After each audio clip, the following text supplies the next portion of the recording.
Hello students, greetings to all. Here I am your physics teacher Ravi Kumar. Well, in the last class we were discussed on the concept of Newton's third law of motion, right? So what actually Newton's third law of motion is says about? It says that to every action there is an equal and opposite reaction, right?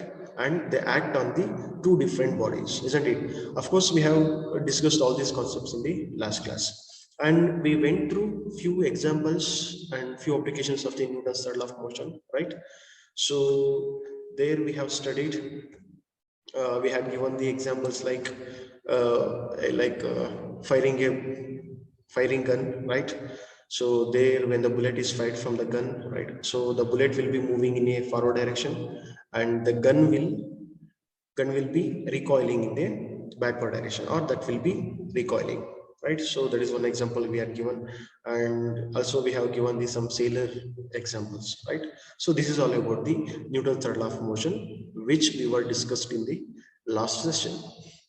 So in this class, we will say that, and we will learn that the conservation of linear momentum or the conservation of momentum. Okay. So by the way, what do you mean by momentum, right? This momentum concept we have studied in the Newton's second law of motion, right? So in the Newton's second law of motion, while dealing with that, even the Newton's second law of motion is also called as a law of impulsive or the law of momentum, isn't it? So the momentum is nothing but the product of mass into velocity, isn't it? So of course, all these concepts we were discussed and we have learned in the previous live classes, isn't it? In the previous classes, we have learned all these concepts. So the momentum is nothing but a mass into velocity. So by the way, what do you exactly mean by conservation, right? Of course, we are all familiar for the word conservation, right? So conservation in the sense, so whatever the initial quantity should be equal to the final quantity, isn't it? So many times we have used the term conservation of forest, right? Then the conservation of water, isn't it? Something in most of the time we have used the conservation in terms of something like saving, isn't it?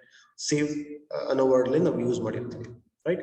So now here the conservation of momentum is the thing. So by the way, okay, first thing, the conservation of forest or conservation of water is the thing. But so what we do usually, the conservation in the sense, we have to save the water, isn't it? Right, the saving the water. So right, that is called as a conservation. Then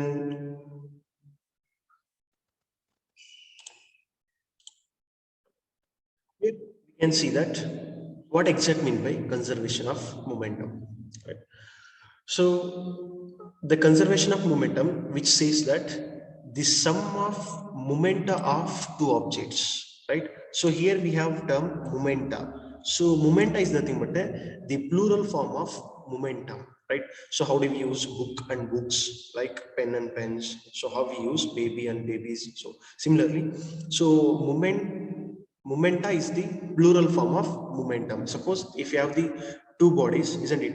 So usually the conservation of momentum, which deals with the Newton's second law of motion as well as the Newton's third law of motion. So right, so while talking with the Newton's third law of motion, there is a presence of two bodies, isn't it? So whenever the presence of the two bodies at the particular time only, there is a Newton's third law will exist, right? So here, because of the two different bodies, those two different bodies which gains the two different velocities, as a result, it forms the two different momenta, right? That's what the plural form we have used, momenta. Now, when it comes to the law of conservation of momenta statement, the sum of momenta of two objects before collision, right? Before collision is equal to the sum of momenta of the two bodies after collision, provided there is no unbalanced forces acting on them, right? So what do you mean by no unbalanced forces? So generally, what do you mean by unbalanced forces? The forces which can tense the objects from state of motion to rest, or that can be tending the bodies from state of motion to rest position. That is nothing but unbalanced forces, isn't it? When we apply the unbalanced forces, there is a change in the state of the bodies, right? So here we are using no unbalanced forces. So no unbalanced forces in the sense. So there should not be any changes in the or any changing in the state of the bodies, right? So we can say that the law of conservation of momentum is nothing but the sum of the two objects before collision is equal to the sum of the momenta after collision, provided there is no unbalanced forces acting on them, right? This is very important concept. And so whatever the statement we have learned and what we will learn the derivation for the conservation of momentum, it's very important. So now let us see how we can derive the law of conservation of momentum in terms of mathematically, right? For that, what I do, let me consider the two bodies which having the two different masses, that is MA and MB, right? So MA and MB are the two bodies, and the name given by the body is A is one body and B is the another body, which has mass MA and MB respectively. And here UA. So whenever if you want to deal with the momentum, just by not only having the mass